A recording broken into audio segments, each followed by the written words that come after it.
बेचारा भारत को गिराने जा रहा था, लेकिन धीरे धीरे करके खुद गिर गया। बेचारा भारत को अपने इशारों पर नचाने जा रहा था, लेकिन उल्टा भारत ने ही इसको नचा दिया।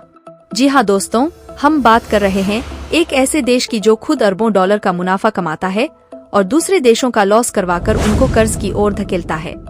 यह रोज का काम हो गया है उसका, और ऐसा कर भी कौन सकता है इस पूरी दुनिया में। बस वह एक ही है जो गरीब देशों को कर्ज देकर लूटता है, और वह है चीन के राष्ट्रपति शी जिनपिंग। जी हाँ, आज इसके साथ वो हुआ है जो कभी भी नहीं होना था, लेकिन वह कहते हैं ना कि उस रब के आगे किसी की नहीं चलती। चीन आज ऐसे जाल में फंस गया है कि अगर उस जाल को काटने की कोशिश भी करें तो वह नहीं कर सकता, क्योंकि कुछ देशों का बिछाया हुआ जो जाल है। कुछ समय से कुछ देशों ने चीन की ऐसी बैंड बजा रखी है कि वह कई समय तक याद रखेगा। तो आइए जानते हैं कि भला चीन ऐसे कौन से जाल में फंस गया है जो भारत की सरकार को पता है लेकिन भारतीय लोगों को नहीं। लेकिन वह जानने से पहले आप सभी भारत सरकार की मेहनत के लिए एक लाइक करके चैनल को सब्सक्राइब करें और बेल आइकन को जरूर से ऑन रखें। तो चलो शुरू करते हैं। दोस्तों, चीन को लगता है कि धृत होना उसकी खासियत है। उसकी इसी चालाकी में सारे देश फंस जाते हैं और उसके बाद वह धोखा देकर चालाकी से अपना काम निकलवा ही लेता है। लेकिन इस बार एक समस्या खड़ी यह हो गई है कि चीन ने पंगा ले लिया है एक महादूत से। जी हाँ, हम बात कर रहे हैं यूरोप के देशों की, खासकर के यूरोपियन यूनियन की, जिसमें 27 कंट्रीज शामिल हैं। आप जानते ही हैं कि चीन जहां कुछ दशकों से कनिंगनिस करता आ रहा है, लेकिन यूरोपियन यूनियन के जो देश हैं वह तो कई सदियों से चालाकी, चालबाजी और धोखाधड़ी के मां बनते आए हैं।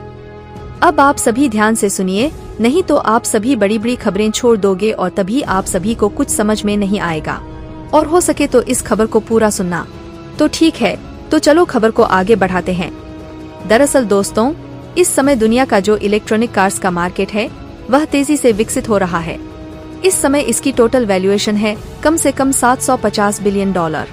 हर साल यह करीबन 10% की रफ्तार से बढ़ रहा है और कहा जा रहा है कि आने वाले 4 सालों में यह दुगना हो जाएगा, यानी करीबन $1.4 ट्रिलियन के पार चला जाएगा। यह बहुत ज्यादा बड़ी बात है, क्योंकि इस धरती पर आज की तारीख में मुश्किल से 180 देश हैं जिनकी टोटल अर्थव्यवस्था इसकी आधी भी नहीं है। जी हाँ, और इसका मतलब यह कि आज 2024 में दुनिया में इतनी इलेक्ट्रॉनिक कारें बिक रही हैं जितनी करीबन दुनिया के 100 देशों की टोटल अर्थव्यवस्था भी नहीं है। और आने वाले 4 सालों में इतनी बिकेंगी कि 180 देशों की अर्थव्यवस्था को भी पार कर जाएगी। इसीलिए इलेक्ट्रॉनिक कारों के मार्केट पर अमेरिका से लेकर यूरोप और यूरोप से लेकर चीन सबकी निगाहें हैं। सब इसी मार्केट को कैप्चर करना चाहते हैं। इतना ही नहीं, इस रेस में भारतीय कंपनियां जैसे कि टाटा और पोर्ट भी शामिल हैं। लेकिन चीन का प्लान कुछ और ही है। दरअसल पिछले कुछ साल से अपनी इलेक्ट्रॉनिक कार बनाने वाली कंपनियों को बहुत ही बड़े लेवल पर सब्सिडी दे रहा है। यानी कि अगर उनकी कारों को बनाने की जो कीमत है वह $1000 है, तो चीन की सरकार उन्हें $2000 से लेकर $3000 तक दे देती है, जिससे कि उनकी कार की कीमत $700 पर ही आ जाती है। और इस वजह से चीनी कारें बहुत ज्यादा सस्ती हो चली हैं। इसके पीछे चीन की रणनीति यह है कि चीन की कंपनियां दुनिया भर में इतनी सस्ती कारें बनाने लग जाएं कि आने वाले 4 सालों में कोई भी दुनिया की कंपनी कम्पीट ही ना कर पाए। सारी कंपनियां बैंकरप्ट हो जाएं। उसके बाद पूरी दुनिया में सिर्फ चीन की इलेक्ट्रॉनिक कारें ही बिकें। और आपको याद होगा, ऐसा यह पहले भी एक प्रोडक्ट के साथ कर चुके हैं, वह है स्मार्टफोन का। आपने देखा ही कि इन्होंने भारत में भी यही किया था कि अपनी स्मार्टफोन कंपनियों को बहुत ही बड़ी सब्सिडी दी, जिस वजह से उनके स्मार्टफोन बहुत सस्ते थे। और यह सस्ते स्मार्टफोन उन्होंने भारत में डंप करने शुरू कर दिए, जिस वजह से भारत की जो छोटी कंपनियां थीं, चाहे वो माइक्रोमैक्स हो, लावा हो, सारी रुइंड हो गईं। और भारत का पूरा स्मार्टफोन मार्केट चीनी कंपनियों के हाथ में आ गया था। और आज भी सिचुएशन यह है कि हमारा 40% से ज्यादा स्मार्टफोन मार्केट चीनी कंपनियों के हाथ में है। लेकिन चीन इस बार यहाँ फंस गया कि इनका कंपट भारत नहीं था, इनका कंपट था यूरोप, जो कि धूत का और चालाकी का जवाब देता है महाधूत और महाचालाकी से। ऐसा शुरू भी हो चुका है। दरअसल आप अपनी स्क्रीन पर देखिए, यूरोप ने ऐलान किया है कि उसने चीन की इलेक्ट्रॉनिक कारों पर ह्यूज टैरिफ लगा दिया है, यानी कि उन पर एक्स्ट्रा टैक्स थोपने शुरू कर दिए हैं, जिससे कि जो चीनी सरकार की सब्सिडी है वह नलीफाई हो चुकी है। उसका फायदा अब चीन की कंपनियों को नहीं मिलने वाला। चीन की जो कारें हैं वह यूरोप में ऑटोमेटिक महंगी हो जाएंगी।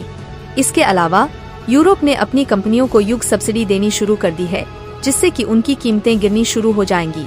इसके अलावा यूरोपियन सरकार यह भी अनाउंसमेंट करने वाली है कि अगर कोई यूरोप का आदमी यूरोपियन कार खरीदता है तो उसे कार खरीदने पर सब्सिडी और छूट दी जाएगी टैक्स में। लेकिन अगर आप चीनी कार खरीदते हैं तो आपको टैक्स में छूट नहीं मिलेगी।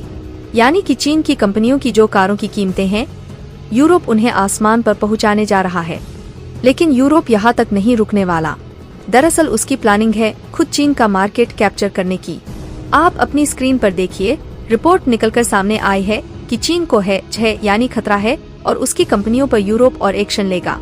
इसीलिए वह यूरोप के सामने बातचीत के टेबल पर आ गया है और उसने यह भी अनाउंसमेंट किया है कि अगर यूरोप और एक्शन नहीं लेता है उसकी कंपनी के खिलाफ, यूरोप की जो इलेक्ट्रिक कार बनाने वाली कंपनियां हैं उन्हें चीन के अंदर रिलैक्सेशन दिया जाएगा, उन्हें छूट दी जाएगी।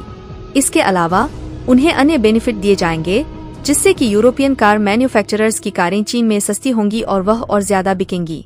लेकिन यूरोप का क्या जवाब है? नहीं, दरअसल यूरोप ने कहा है अभी तो हमने डंडे का इस्तेमाल किया ही नहीं है, अभी तो हमने सिर्फ कानूनी कार्यवाही आगे बढ़ाई है। अभी तो चीनी कंपनियों के खिलाफ डंडे का इस्तेमाल होगा।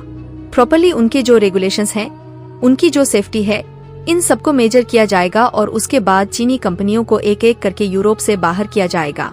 और जब चीन पूरी तरीके से तरफ जाएगा ना, तब जाकर हम बातचीत के टेबल पर आएंगे और अपनी कंपनियों को चीनी मार्केट में और इजी एक्सेस दिलाएंगे। नहीं, यूरोप के बातचीत रोकने के ऐलान से चीन बुरी तरीके से फंस चुका है। चीन पहले से ही जॉब क्राइसिस से गुजर रहा है। इसके रिवर्स चीन के अंदर इलेक्ट्रॉनिक कार्स के निर्माण में लाखों लोग लगे पड़े हैं। लेकिन जब से उनके एक्सपोर्ट गिरने शुरू हुए हैं यूरोपियन टैरिफ की वजह से, तो उनकी जो कारों की कंपनियां हैं वह लगातार लोगों को नौकरियों से निकाल रही हैं और बताया जा रहा है कि अब यह चीन में और तेज हो सकता है। वहां पर जॉब क्राइसिस और बढ़ सकता है। इसके अलावा इकोनॉमी को भी डेंट लगेगा, एक्सपोर्ट भी कम होंगे। यही कारण है कि इस मुद्दे पर चीन को ऑल राउंड लॉस झेलना पड़ रहा है। इसीलिए चीन इतना नरम व्यवहार कर रहा है यूरोप के साथ। वह हर हाल में बातचीत शुरू करना चाहता है यूरोप के साथ, लेकिन यूरोप है कि चीन पर पिघलना नहीं चाहता। तो दोस्तों, आज के लिए बस इतना। वैसे आप सभी क्या कहेंगे इस खबर पर? आप हमें कमेंट बॉक्स में जरूर बताएं। वैसे आप सभी को यह वीडियो कैसी लगी? अगर अच्छी लगी है तो इस वीडियो कर दीजिए एक लाइक और चैनल को सब्सक्राइब और बेल आइकन को जरूर से ऑन रखें ताकि हमारी हर आने वाली वीडियो की नोटिफिकेशन आपको समय पर मिलती रहे। तो चलो हम मिलते हैं ऐसी मजेदार और इंटरेस्टिंग खबरों के साथ। तब तक के लिए जय हिंद, जय भारत।